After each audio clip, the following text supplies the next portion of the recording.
योगी जी, इसमें एक और बात ये थी कि जब आप आए और अभी भी आपकी एक एंटी मुस्लिम छवि रही और सब जगह उसके बारे में लिखा भी गया और आपके विरोधियों ने उसको भुनाया भी ये कहकर कि ये जो व्यक्ति है ये मुसलमानों का भला नहीं सोचता, जगहों का नाम बदल देगा, योजनाओं में जो जहाँ जहाँ आपको रिजर्वेशन मिल रहा है आरक्षण को बंद कर देगा। ये वाला जो सेगमेंट है ये भी आपका उत्तर प्रदेश में 20 से 25% वोटर है, उनको आप क्या कहना चाहेंगे? देखिए, हम लोगों ने पहले कहा कि 2013 में आदरणीय मोदी जी ने एक नारा दिया था, सबका साथ सबके विकास का। हम उसको लेकर के चल रहे हैं। विकास सबका है लेकिन तुष्टीकरण किसी का नहीं। मेरा जनता दर्शन का कार्यक्रम यहाँ प्रतिदिन चलता है और उस जनता दर्शन के कार्यक्रम में 25-30 मुस्लिम महिलाएं तो आती ही आती हैं, अलग अलग स्थानों से, प्रदेश के अलग अलग क्षेत्रों से, जिनकी अपनी समस्याएं होती हैं उनको लेकर के। मुस्लिम अन्य पुरुष भी आते हैं और मुझे लगता है कि देखिए, मीडिया ने धारणा बना ली तो उनको बनाने का पूरा अधिकार है, लेकिन मैं क्या था, मैं क्या हूं, आगे क्या मुझे रहना है, जिन लोगों ने नज़दीक से मुझे जाना है, देखा है, वे गोरखपुर में जाकर के देख सकते हैं, यहाँ देख सकते हैं और मुझे लगता है कि आगे हमारी कार्य पद्धति से भी वे देख सकते हैं। योगी जी, जितनी बड़ी पार्टियां हैं, कांग्रेस हो या बीजेपी हो, मुख्यमंत्री ऐसे लोगों को ज़्यादातर चुना जाता है जो कि कन्वीनियंट हो। कन्वीनियंट से कहने का मतलब जिनका कि बहुत खुद का जनाधार ना हो तो ज़्यादा अच्छा रहता है। ऐसे लोगों को ज़्यादातर पार्टियां चुनती हैं जो कि सिर्फ केंद्र से आदेश आ जाए और उसका पालन करते हैं। जिन लोगों का अपना खुद का जनाधार हो और अपना खुद का दिमाग हो फैसला लेने का, उन लोगों से अक्सर पार्टी में ही असुरक्षा की भावना पैदा हो जाती है। आप दूसरी श्रेणी में आते हैं जिसका अपना जनाधार भी है और जनाधार ऐसा है कि वो चैलेंज भी कर सकता है, चुनौती भी दे सकता है। तो आपको ऐसा लगा कि पार्टी में कहीं कोई असुरक्षा की भावना भविष्य में आए या ऑलरेडी आनी शुरू हो गई होगी आपके कद को देखते हुए? देखिए, ऐसा होना भी नहीं चाहिए, ना ऐसा कुछ है। मैं इसको ये मानता हूं कि मेरे लिए सबसे बड़ी उपलब्धि ये है कि आदरणीय प्रधानमंत्री जी ने, आदरणीय राष्ट्रीय अध्यक्ष जी ने मुझ पर विश्वास किया है कि उत्तर प्रदेश यानी देश के सबसे बड़े राज्य का दायित्व मुझे सौंपा है। मेरा दायित्व है उस विश्वास पर खरा उतरूं और उसके लिए हमें यहाँ परिश्रम करना है।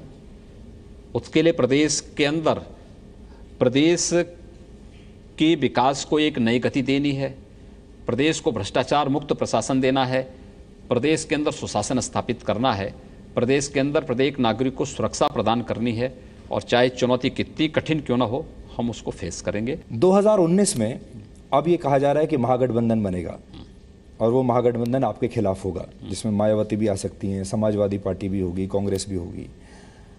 ये आपके लिए शुभ संकेत है? क्योंकि गठबंधन तो एक बार बना था अभी पिछली बार, अब महागठबंधन बनेगा, ये अच्छा है या आपके लिए बुरा है? अभी स्थानीय निकाय के चुनाव होने जा रहे हैं, उसी में महागठबंधन उसी में लोग बना लेना है। हम लोग तो इसी में उनका स्वागत करेंगे।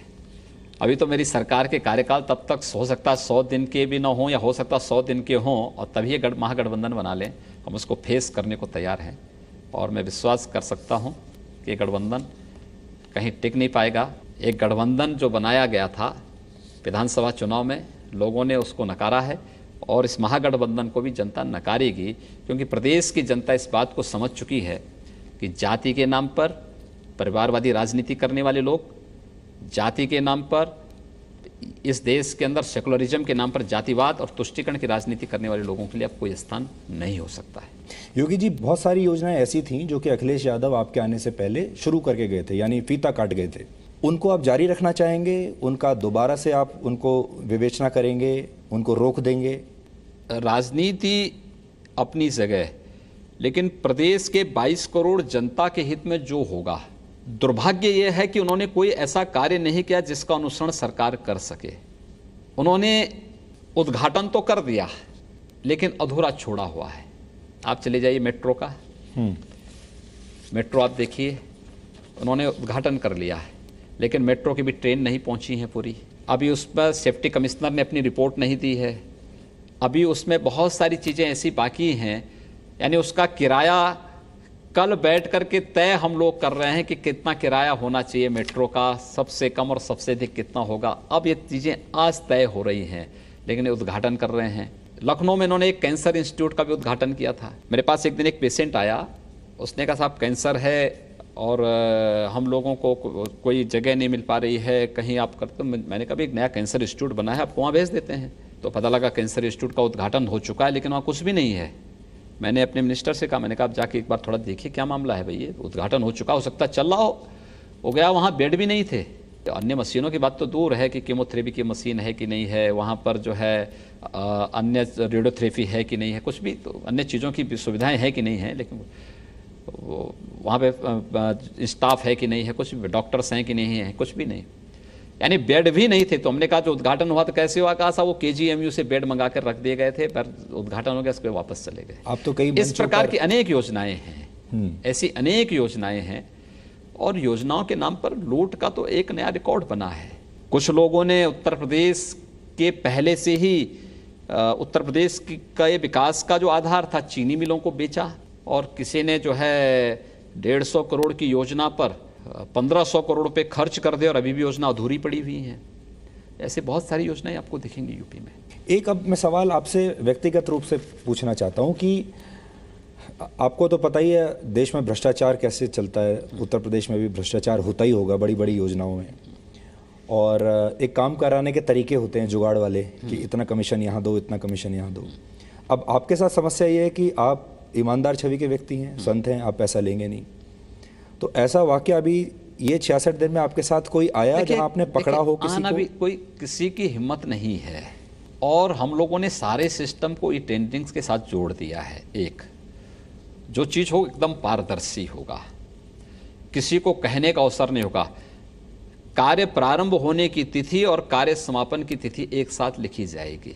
ऐसा नहीं होगा कि आप कार्य को प्रारंभ कर रहे हैं 2014 में और कार्य संपन्न होना है 2017 में, और कार्य अभी संपन्न नहीं हुआ, अभी उसको लगेंगे 3 साल और। ये नहीं चल सकता है, और इसलिए स्पष्ट कर दिया गया है कोई भी विभाग हो आप ई टेंडरिंग करिए, ओपन ऑप्शन मंगाइए, एकदम पारदर्शी तरीके से सारे कार्यों को करिए, और फिर उन सब की जांच भी करिए। ऐसा ना हो कि अगर कहीं पर, और कार्य की शुरुआत के साथ साथ कार्य को संपन्न किस दिन होना है ये तिथि उसी के साथ तय कर दीजिए। इसमें हमें बहुत सारे क्षेत्रों में हम लोगों ने देखा, खनन के मामले में प्रदेश में खनन का कोई राजस्व उतना नहीं मिलता था जितना यहाँ राजस्व जो खनन मंत्री की जितना आय, जितने उसकी संपत्ति थी, उतना प्रदेश सरकार को नहीं मिल पाता था। हम लोगों ने इसको पूरा चेंज किया है, पूरी तरह बदल रहे हैं। कोर्ट को रोक लगानी पड़ी थी, कोर्ट को प्रदेश के अंदर खनन पर रोक लगानी पड़ी थी। हम लोग गए अपने एफिडेविट के साथ, और मैं आभारी हूँ न्यायालय ने उस पर हमें अवसर दिया। हमने ई टेंडरिंग से किया। ई टेंडरिंग से मैं आश्चर्य करूँगा, नोएडा में 65 रुपये पर क्यूबिक मीटर वाली जो खनन की प्रक्रिया थी वो 450 रुपये पहुँच रही है। यानी प्रदेश को उतना लाभ होने जा रहा है। बुंदेलखंड में उसी प्रकार की स्थिति है, प्रदेश के अन्य क्षेत्रों में वही स्थिति है। दूसरा, आप कह रहे हैं कानून की स्थिति, इन्होंने शराब के सारे ठेके 2019 तक और 2018 तक पहले ऑप्शन कर दिए। आपके आने से पहले ही दे दिए थे? पहले दे दिए थे, और देने के बाद जब माननीय उच्चतम न्यायालय ने उस पर रोक लगाई कि हाईवे पर कोई शराब की दुकान नहीं होगी, तो इन्होंने चुपचाप सभी दुकानों को 500 मीटर पीछे शिफ्ट करवा दिया। बस्तियों में, कोई बस्ती में, कोई मंदिर के पास, कोई मस्जिद के पास, कोई गुरुद्वारा के पास, कोई किसी विद्यालय के पास, कोई चिकित्सालय के पास, ये सब शिफ्ट हो गई। ये कार्य ये लोग पहले कर चुके हैं। सुप्रीम कोर्ट के आदेश के आने के बाद इन्होंने तत्काल कार्य किया। 31 मार्च के बाद जब ये कार्रवाई प्रारंभ होती और ये दुकानें जब वहाँ खुलनी शुरू हुई, तो लोगों ने विरोध करना शुरू किया, तोड़फोड़ शुरू हुई। तो मैंने पूछा, मैंने कभी तोड़फोड़ कैसे, आखिर शराब की दुकान तो पहले से रही होगी। बुलाया गया लोगों को, क्यों ये कर रहे हैं, तलब किया मैंने चीफ सेक्रेटरी को, एक्साइज कमिश्नर को, अन्य लोगों को, भाई ये सब कैसे, प्रिंसिपल सेक्रेटरी होम को, ये सब कैसे हो रहा है। उन्होंने कहा साहब जो है ये इस आधार पर हो रहा है क्योंकि ये चीज़ें इस रूप में हुई हैं। तब फिर हम लोगों को उसको पूरा देखना पड़ा। हम नई आबकारी नीति के साथ आ रहे हैं, हम पूरा सिंडिकेट तोड़ेंगे। हम लोग सार्वजनिक बस्ती में भी शराब की दुकान नहीं खुलने देंगे, किसी धर्मस्थल के आसपास भी नहीं खुलने देंगे, किसी शिक्षण संस्थान और किसी चिकित्सालय के आसपास भी नहीं खुलने देंगे। लेकिन मेरा विश्वास है कि हम लीकेजेस बंद कर देंगे तो प्रदेश की आय को कई गुना हम बढ़ा भी देंगे। यही तो मैं आपसे पूछ रहा था। आप ऐसे व्यक्ति हैं जो ना तो रिश्वत लेता है, ना मांस खाता है, ना शराब पीता है, ना उसे अच्छा पहनने का शौक है, संत आदमी है, तो सिस्टम तो बहुत परेशान हो गया होगा आपसे। नहीं देखिए, अच्छा ऐसा देखिए, ये जो हफ्ते वाला जो सिस्टम है जहां हफ्ता बंधा हुआ है, देखिए प्रशासन ने उस रफ्तार से कार्य करना प्रारंभ किया है।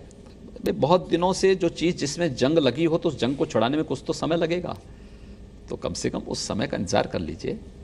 प्रदेश आगे बढ़ेगा, तेजी के साथ आगे बढ़ेगा। तो इसमें तो मैं आपका समर्थन कर रहा हूँ। मैं यही कह रहा हूँ कि जो हफ्ता बंद वाला जो सिस्टम है जहाँ हफ्ता बंधा हुआ है वो आपसे दुखी हो गया होगा, परेशान हो गया होगा। इसको चलने दीजिए एक बार, जिस सिस्टम को लागू किया जा रहा है सिस्टम को आगे बढ़ने दीजिए, और मुझे लगता है जितना कचड़ा होगा अपने आप छंटता हुआ दिखाई देगा।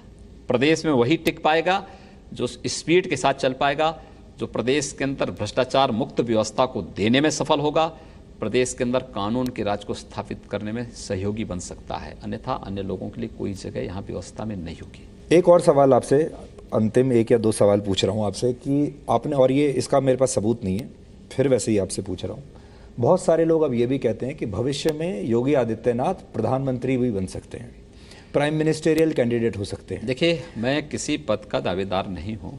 आप तो वही बात कर रहे हैं कि प्रदेश की चुनौतियों का मुकाबला कर नहीं पा रहे हैं। अभी ये चुनौती हमारे सामने है।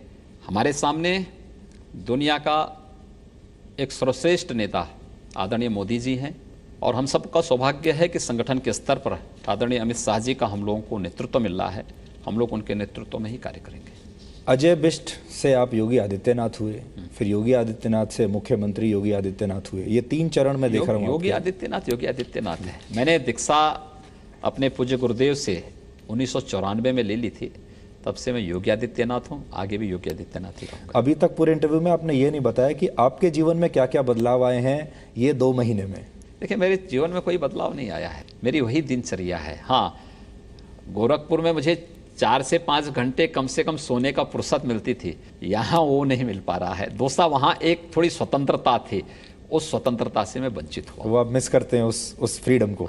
दूसरा ये भी होता होगा कि पहले जो आप बातें कह देते थे अब शायद संयम बरतना पड़ता होगा। मैंने क्या कहा ना, हर स्तर पर फ्रीडम की बात आती थी, हर स्तर पर आती। योगी जी, हमारे दर्शकों को ये नहीं पता होगा कि आप मैथमेटिक्स में बीएससी हैं, यानी गणित में बीएससी। तो चुनावी गणित में भी आपको इससे कुछ मदद मिलती है? और 2019 का चुनाव हो या ये 2017 का चुनाव हो, ये जो जब चुनावी गणित आप बैठाते हैं तो उसमें कुछ फ़ायदा मिलता है आपको?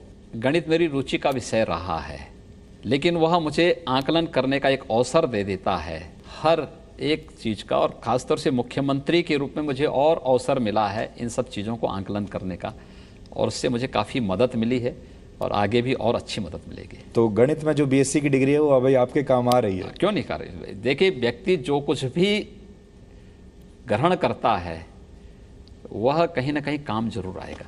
योगी जी, हमसे बात करने के लिए आपका बहुत बहुत शुक्रिया। 66 दिन हुए हैं, 100 दिन का इंतज़ार रहेगा, फिर 6 महीने का, फिर साल का। जरूर। और शुभकामनाएं हम आपको देना चाहते हैं कि आप उत्तर प्रदेश में अच्छा काम करेंगे। उत्तर प्रदेश जब 5 साल के बाद एक बार फिर से आपके पास आएंगे तो उत्तर प्रदेश की हालत और बेहतर होगी। आपका जो ये प्रोग्राम है, प्रोग्राम के साथ साथ पूरा आपका जी नेटवर्क एक पॉजिटिव दिशा में सोचना प्रारंभ किया है। आतंकवाद के खिलाफ आप लोगों ने जो अभियान चलाया है, देश के अंदर तमाम प्रकार की उन विकृतियों के खिलाफ जो अभियान चलाया है, मैं चाहूँगा कि एक सकारात्मक सोच के साथ मीडिया भी आगे आए। आदरणीय प्रधानमंत्री जी की जो सोच है, उस सकारात्मक सोच के साथ अगर मीडिया जुड़ जाए तो सचमुच देश का और प्रदेश का बहुत बड़ा हित हो जाएगा, और उसमें मैं आप सबका सपोर्ट चाहूँगा। जी, बहुत बहुत शुक्रिया आपका। Thank you.